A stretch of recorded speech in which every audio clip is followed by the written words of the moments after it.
She thought she was just another casualty of a broken system. Then two military helicopters tore through the afternoon sky. And someone shouted a name she hadn't heard in years. It was supposed to be the worst day of Sarah Mitchell's life. At 34, she'd just been fired from the pediatric unit where she'd worked for 11 years. Let go not for incompetence, but for budget cuts. Sarah had cleaned out her locker in silence, ignoring the sympathetic glances from colleagues, too afraid to speak up. She walked out with a cardboard box under one arm and her nursing bag over the other shoulder. The afternoon sun beating down like a judgment. She didn't have a car anymore. Sold it 3 months ago to help pay for her mother's medication.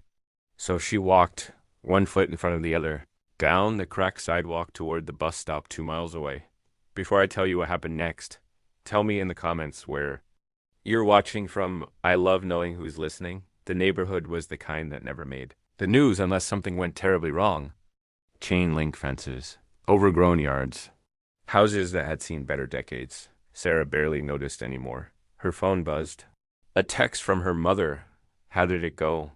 Sarah didn't answer. Couldn't find the words yet. That's when she heard it. A low, rhythmic thumping that didn't belong. It grew louder, deeper, shaking the air itself. Sarah looked up, one hand shading her eyes against the Sun-2 helicopters. Black, military grade. Coming in low and fast. They weren't passing over. They were descending, around. Her people emerged from houses like prairie dogs sensing danger.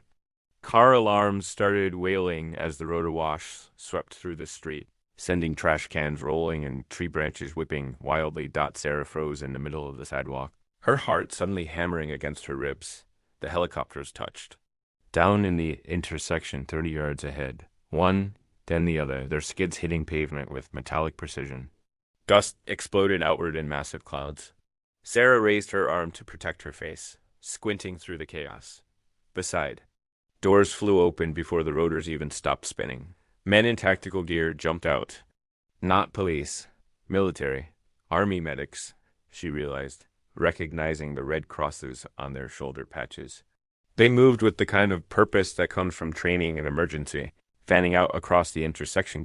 And then one of them turned, scanning the street with sharp eyes, and shouted something that made Sarah's blood run cold. Where's the nurse? The words cut through the rotor noise like a blade. Sarah's cardboard box slipped from her grip and hit the sidewalk. Medical textbooks and a framed photo of her. Certification day scattered across the concrete. Another soldier joined the first. Both of them now scanning the houses, the street, the stunned onlookers. We need Mitchell. Sarah Mitchell. Time seemed to fracture. Sarah stood paralyzed, her mind racing through impossible scenarios. This wasn't real. This couldn't be real. She'd been fired an hour ago. She was nobody. I'm here. The words left her mouth before her brain could catch up. I'm Sarah Mitchell. Every head turned. The soldiers moved toward her like a wave. The lead medic, she could see his name taped now, Rodriguez, had a face carved with urgency. Ma'am, we need you to come with us. Right now. I don't understand. There's no time to explain. Multi-vehicle collision on Highway 9. 17 casualties. The nearest trauma center is 40 minutes out, and we have critical pediatric cases. His eyes locked onto hers. You're the closest pediatric specialist we could find, and command pulled your military service record. Sarah's mind reeled. Military? Service record. She'd been an Army nurse for 6 years before civilian life. Deployed twice to field hospitals, where she triaged injuries that still sometimes woke her at 3 a.m. I was just fired, she said, hating how small her voice sounded. Rodriguez didn't blink. I don't care if you were fired, promoted, or elected president. Right now, there are children bleeding out on a highway, and you're the difference between them living and dying. Are you coming or not? The question hung in the air for exactly one heartbeat. Sarah looked down at her scattered belongings. The framed certificate. The textbook she'd highlighted until the pages were more yellow than white. The stethoscope her father had given her the day she graduated. She looked back up at Rodriguez. My bag's got everything I need. Let's go. The helicopter ride was chaos made airborne. Rodriguez briefed her rapid fire. Semi-truck jackknifed in. Heavy traffic, chain reaction, collision, 2 school buses involved. By the time they touched down at the crash site, Sarah had transformed from a woman carrying a termination, led her to a combat medic entering a war zone. The scene was worse then. Described. Twisted metal. Shattered glass catching the late sun like terrible diamonds. She saw the buses first, one on its side, the other accordioned against a concrete barrier, and her heart clenched. She hit the ground running. For the next 4 hours, Sarah Mitchell ceased to exist as a person and became pure purpose. She tried with the cold efficiency of someone who'd done this in actual combat zones. She stabilized a 10-year-old with a punctured lung using a technique she'd learned in Kandahar. She talked a terrified girl through a panic attack while simultaneously directing 2 medics through a makeshift blood transfusion. She saved 3 lives that should have been lost based on response time alone. When the last ambulance finally pulled away, Sarah stood in the middle of the highway, swaying slightly, her scrubs now soaked with blood that wasn't hers. Approached with a bottle of water and something that might have been respect in his eyes. "Command wants to talk to you," he said quietly. Sarah took the water. Drank. "About what?" "About whether you'd consider coming back. Army's got a new civilian specialist program. We need people like you." He paused. People who run toward the chaos instead of away from it. She looked at the crash site, at the empty spaces where children had been lying broken just hours ago. "I'll think about it," she said.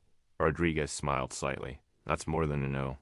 3 days later, Sarah walked back into Mercy General Hospital. Not to beg for her job back.